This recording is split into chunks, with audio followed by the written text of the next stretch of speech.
Kalau peristiwa sebesar Isra Mi'raj, lalu kita fikir menggunakan logika kita manusia, buntu, terlalu kecil otak kita ini untuk berfikir sesuatu peristiwa yang maha besar yang sulit dipahami kecuali menggunakan iman kita kepada Allah Subhanahu wa Ta'ala. Maka peristiwa Isra Mi'raj disebut sebagai peristiwa misteri yang di dalamnya mengandung berbagai macam hikmah dan pelajaran bagi kita.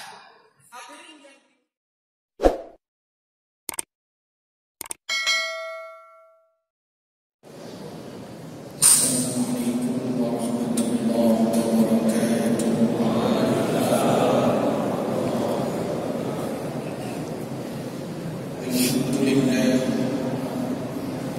Alhamdulillah alladzi asra bi 'abdihi laylan minal masjidil haram ilal masjidil aqsa alladzi barakna hawlahu linuriyahu min ayatina innahu huwas samiul basir. Asyhadu an la ilaha illallah wahdahu la syarika lahu wa asyhadu anna Muhammadan abduhu wa rasuluhu la nabiyya ba'dahu. Subhanaka la ilma lana illa ma 'allamtana innaka antal alimul hakim. Rabbana zidna ilma warzuqna fahma. Rabbi shrah li sadri wa yassir li amri wahlul 'uqdatam min lisani yafqahu qawli. Amin ya rabbal alamin. Segenap syukur terus kita persembahkan kepada Allah Subhanahu wa Ta'ala, Zat yang terus-menerus memberikan nikmat kepada kita sehingga kita berkumpul bermuajah di tempat yang mulia ini dalam rangka berzikir mengingat Allah, mendengarkan tausiah i'tikaf di dalam masjid yang berbahagia ini.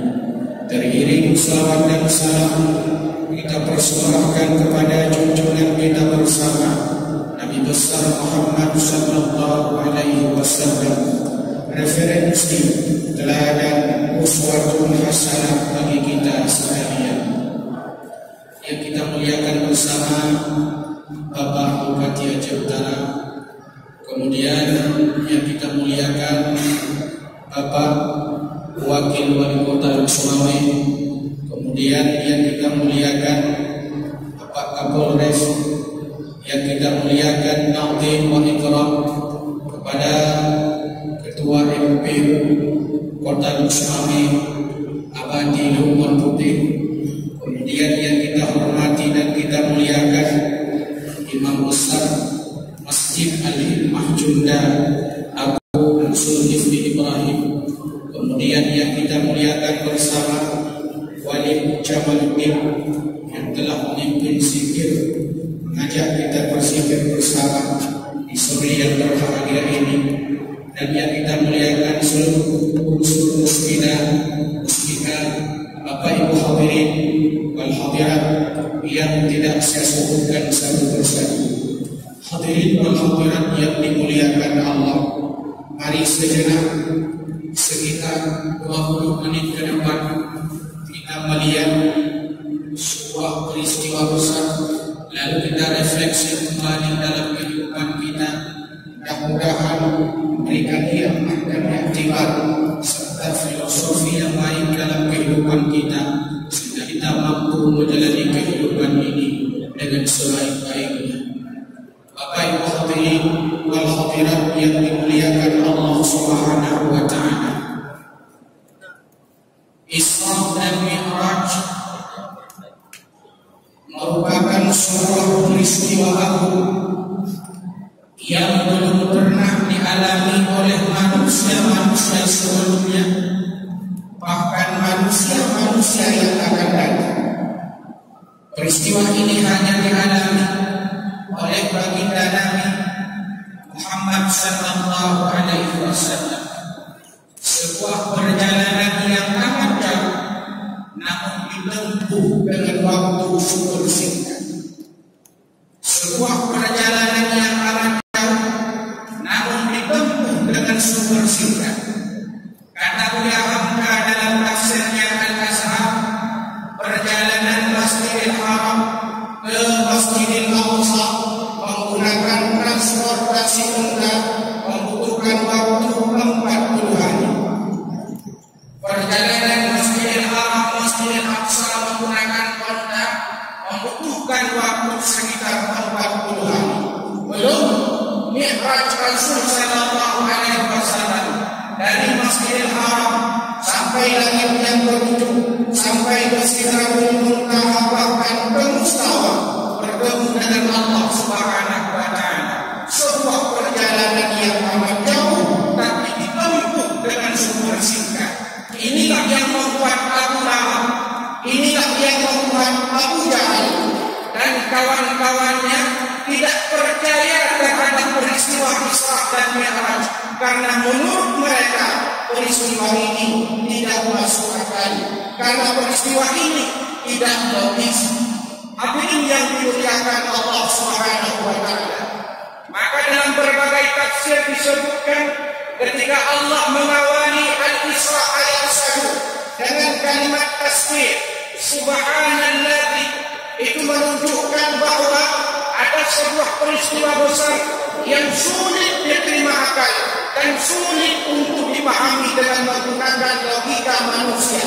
Tapi peristiwa Isra dan Mi'raj harus berpikir, harus digunakan, harus dipahami menggunakan logika iman kita kepada Allah Subhanahu wa taala. Hadirin yang dimuliakan Allah, kalau peristiwa sebesar Isra Mi'raj lalu kita fikir menggunakan logika kita manusia, buntu, terlalu kecil otak kita ini untuk berfikir sesuatu peristiwa yang maha besar yang sulit dipahami kecuali menggunakan iman kita pada Allah Subhanahu wa taala. Maka peristiwa Isra Mi'raj disebut sebagai peristiwa misteri yang di dalamnya mengandung berbagai macam hikmah dan pelajaran bagi kita. Hadirin yang dimuliakan Allah, yang kedua, Isra dan Mi'raj menjadi misteri disebabkan perjalanan ini dilalui oleh baginda Nabi dengan ruh dan jasadnya. Sedangkan saat beliau kembali ke Masjidil Haram, beliau tidak muka, badannya tidak rusak, kepalanya tidak hancur karena kena angin dan seterusnya. Tapi ini karena peristiwa maha besar yang ingin memberikan pelajaran kepada kita. Hadirin yang dimuliakan Allah, dalam konteks kita hari ini, pelajaran apa yang bisa kita petik dari peristiwa Isra dan Mi'raj?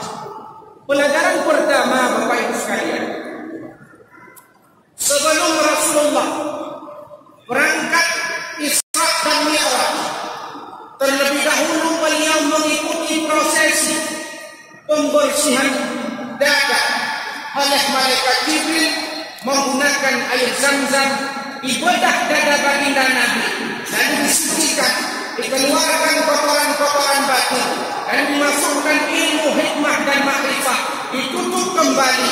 Beliau berangkat Isra dan Mi'raj sama malaikat Jibril. Hadirin yang dimuliakan Allah, ini menunjukkan bahwa kalau kita ingin menghadap Allah, bahkan kalau kita ingin berhadapan dengan manusia, sucikanlah hati kita ini, bersihkanlah dada kita dari penyakit-penyakit yang dapat merusak ibadah kita kepada Allah, yang dapat merusak amalan kita kepada sesama manusia. Hadirin yang dimuliakan Allah Subhanahu wa taala, beberapa hari ke depan kita akan mengikuti sebuah pesta demokrasi 5 tahunan. Maka ini penting kita tanamkan bagi kita sebagai masyarakat, aparatur negara, agar kita bersih hati, suci dada kita, sehingga tidak muncul berbagai macam fitnah, tidak ada hoax, tidak ada berbagai hal yang dapat merusak ukhuwah Islamiyah kita, ukhuwah wataniyah kita, ukhuwah insaniyah kita, Islamiyah kita, ukhuwah imaniyah kita. Bapak Ibu hadirin yang dimuliakan Allah, terlalu besar masalah-masalah Aceh, masalah-masalah Lok Sumawe, masalah-masalah Aceh Utara yang patut kita beri perhatian penuh dibandingkan dengan hanya acara ritual 5 tahunan yang kadang-kadang dapat merusak ukhuwah imaniyah, Islamiyah dan kebangsaan kita. Hadirin yang dimuliakan Allah, maka hati ini harus bersih, hati harus suci. Paham agama saja tidak cukup kalau hatinya kotor. Paham agama saja tidak cukup kalau hatinya kotor. Akhirnya apa? Korupsi, akhirnya nepotisme, akhirnya kolusi, akhirnya jual beli jabatan, akhirnya fitnah sana sini, akhirnya injak kanan, sepak kiri, tendang bawah dan seterusnya. Perilaku orang yang kotor hatinya. Hadirin yang dimuliakan Allah Subhanahu wa taala. Maka peristiwa Isra dan Mi'raj ini mengajarkan kita berhadapan dengan Allah, berhadapan dengan manusia, menyambut pemilu nanti 17 April. Mari kita gunakan hati yang bersih, hati yang damai. Jangan kita korbankan ukhuwah hanya dengan politik praktis ritual 5 tahunan. Bapak Ibu hadirin yang dimuliakan Allah Subhanahu wa taala, kita perlu berpikir jauh ke depan. Beda pilihan boleh, berantem jangan. Beda jagoan silakan, berkelahi jangan. Silakan kita pilih sesuai dengan ilmu kita, sesuai dengan turuh daripada budaya-budaya kita. Silakan kita pilih sesuai dengan ilmu yang kita miliki. Silakan kita pilih sesuai dengan ijtihad para ulama, ijtihad orang tua kita, ijtihad guru-guru kita, sehingga kita bisa memilih sesuai dengan hati nurani kita tanpa menyebarkan hoax, tanpa menyebarkan fitnah dan seterusnya. Bapak Ibu hadirin yang dimuliakan Allah Subhanahu wa taala, persoalan Aceh Raya tunggu menentukan. Lihat Badan Pusat Statistik mengeluarkan data Aceh provinsi ke-6 termiskin di Indonesia. Sampai kebuh gara-gara pemilu New PR mantapnya. Aceh termasuk provinsi nomor 1 termiskin di Sumatera. Lumayan dong.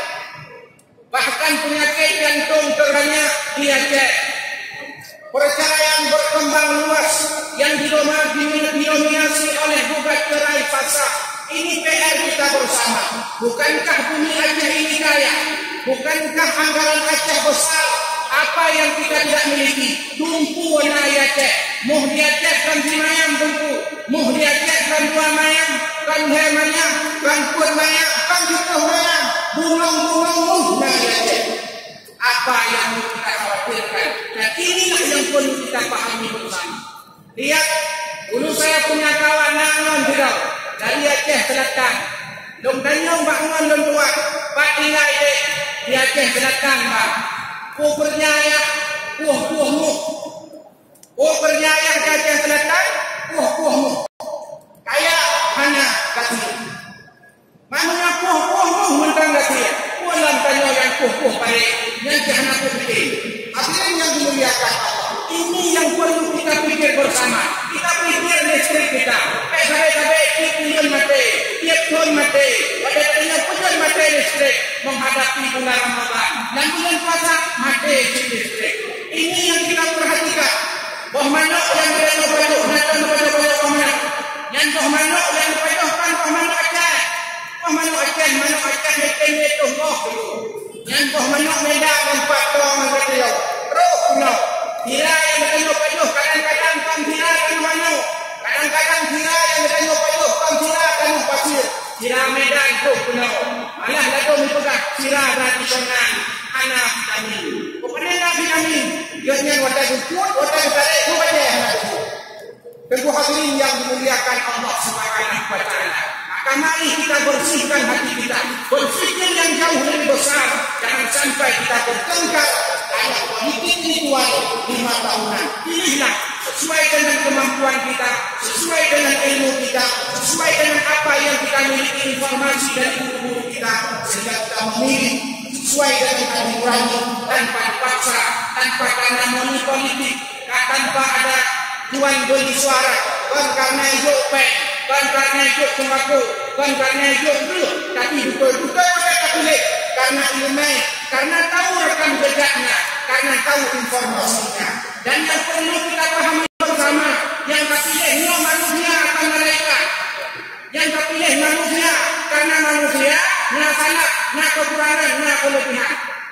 Baik kita ngobrol manusia dan pilih mereka sehingga suci hanya salah hanya pasti lawan politik, pasti urun jalan-jalan pemimpin kita yang mau naik, yang akan kita pilih nantinya, mereka punya kekurangan dan mereka juga pasti punya kelebihan.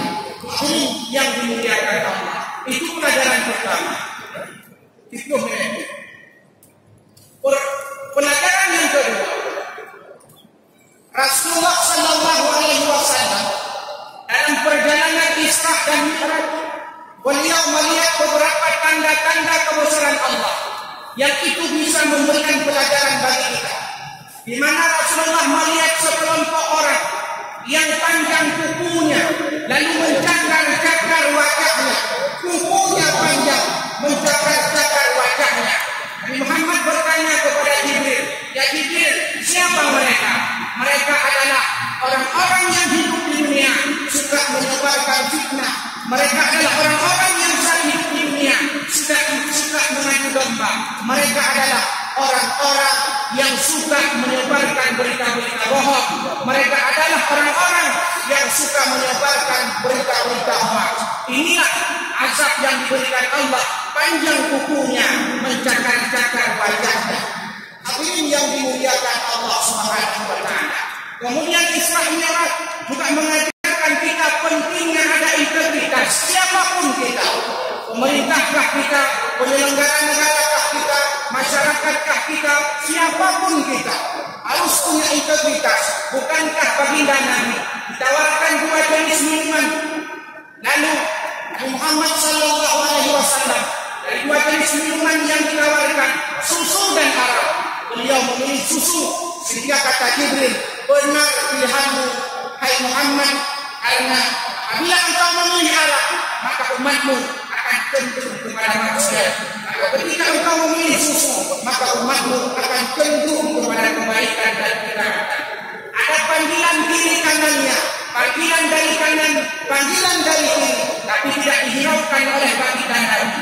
Panggilan dari kanan merupakan provokasi Yahudi, sedangkan panggilan dari kiri adalah bagian daripada provokasi Nasrani. Hadirin yang dimuliakan Allah, inilah integritas kita yang perlu kita pertahankan. Kebaikan, hal yang banyak kebaikan. Itu hadirin yang dimuliakan Allah. Pelajaran yang selanjutnya, Isra Mi'raj merupakan perjalanan dari masjid ke masjid, dari Masjidil Haram ke Masjidil Aqsa, Masjidil Haram ke Masjidil Aqsa. Ini menunjukkan bahwa masjid merupakan tempat peradaban, masjid merupakan tempat kita berkumpul, masjid merupakan tempat kita berkumpul, masjid merupakan tempat kita menyelesaikan berbagai persoalan masyarakat. Dari masjid ke masjid, dari rumah ke masjid, dari kantor ke masjid, dari sekolah ke masjid, dari kampus ke masjid. Dimanapun kita tinggal, apapun pekerjaan kita, pusatnya adalah di masjid, berzikir kepada Allah Subhanahu wa taala. Di sinilah kita bisa hilangkan sifat-sifat takabur, sifat-sifat riya, sum'ah, penyakit-penyakit batin yang ada di dalam dada kita. Hadirin yang dimuliakan Allah Subhanahu wa taala, banyak sekali tanda-tanda kebesaran Allah yang dilihat oleh baginda Nabi dalam peristiwa Isra Mi'raj. Tapi karena ini waktu yang super singkat, saya langsung berikan kesimpulan. Oleh-oleh daripada Isra Mi'raj itu adalah salat sehari semalam 5 waktu. Salatlah identitas kita.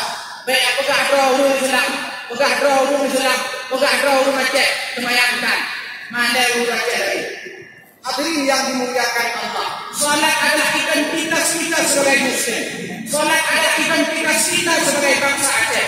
Salat adalah identitas kita sebagai orang beriman. Salat adalah identitas dan karakter kita kemanapun kita pergi, dimanapun kita berada, salat merupakan kewajiban yang tidak bisa ditinggalkan dalam kondisi dan situasi apapun. Dan salat kata Nabi, as-salatul mi'rajul mu'min, salat itu mi'rajnya mukmin, seorang beriman. Maka hadirin yang dimuliakan Allah, salat cara kita berkomunikasi dengan Allah. Orang kalau benar salatnya, hatinya tidak akan busuk. Orang kalau salatnya benar, maka dia tidak akan menyebarkan berita-berita bohong. Orang kalau salatnya benar, maka dia akan dapat mencegah perbuatan keji dan munkar. Inna salata tanha 'anil fahsya'i wal munkar. Orang yang salat, ia tidak akan mengeluh kepada manusia, tapi dia akan mengeluh kepada Allah Subhanahu wa taala. Orang yang salat, ia tidak akan mengeluh di Facebook, tidak akan mengeluh di Instagram, tidak akan mengeluh di Twitter, tapi mereka mengeluh di masjid di hadapan Allah Subhanahu wa taala, melaporkan setiap persoalan dan permasalahan yang dihadapi. Bapak Ibu hadirin yang dimuliakan Allah Subhanahu wa taala, wasta'inu bis-sabri was-salah. Mintalah tolong kepada Allah dengan sabar dan salat. Salat ia kita bertawakal, bertakarruf, mendekatkan diri kepada Allah Subhanahu wa taala. Ini oleh-oleh daripada baginda Nabi yang awalnya diperintahkan diberikan oleh-oleh sebanyak 50 waktu dalam sehari semalam. Tapi karena proses negosiasi melalui ijtihad, melalui saran Nabi Musa alaihi salam, dan terjadilah proses negosiasi dalam hadis yang sangat panjang yang tidak mungkin kita baca pada tempat yang berbahagia ini, sehingga berkurang 5 sampai tinggal 5 waktu. Itu pun masih disarankan oleh Nabi Musa, hai Muhammad, jumpa sekali lagi Allah Subhanahu wa taala, minta kurang karena umatmu tidak akan mampu melaksanakannya. Jangankan umatmu hai Muhammad, umatmu saja yang kuat-kuat, umat lewantau yang muda-muda, itu maya bola rumah kata yang bebek kata aneh. Hadirin yang dimuliakan Allah Subhanahu wa taala. Tapi apa kata Nabi? Nabi Allah, saya malu. Saya sudah malu dengan Allah Subhanahu wa taala. Dari 50 waktu diperintahkan, berkali-kali saya berjumpa dengannya, meminta diskon demi umatnya. Inilah pemimpin yang baik yang akan kita pilih nanti pada ketika April, di mana mereka adalah orang-orang yang peka, orang-orang yang peduli terhadap kepentingan dan kebutuhan rakyat, bukan kepentingan pribadi, bukan kepentingan golongan, bukan kepentingan partai, bukan kepentingan kelompok, tapi kepentingan umat ini yang diutamakan. Bapak Ibu hadirin yang dimuliakan Allah Subhanahu wa taala, Isra, perjalanan Rasulullah dari Masjidil Haram ke Masjidil Aqsa secara kronologis. Mi'raj, perjalanan Rasulullah dari Masjidil Aqsa sampai ke Sidratul Muntaha, bahkan ke Mustawa. Mi'raj namanya secara vertikal kepada Allah Subhanahu wa taala. Sebab itu Isra Mi'raj merupakan momentum bagi kita membersihkan hati menghadap Allah, menghadap manusia, bahkan menghadap pemilu nanti kita sendiri. Amin ya rabbal alamin. Mari kita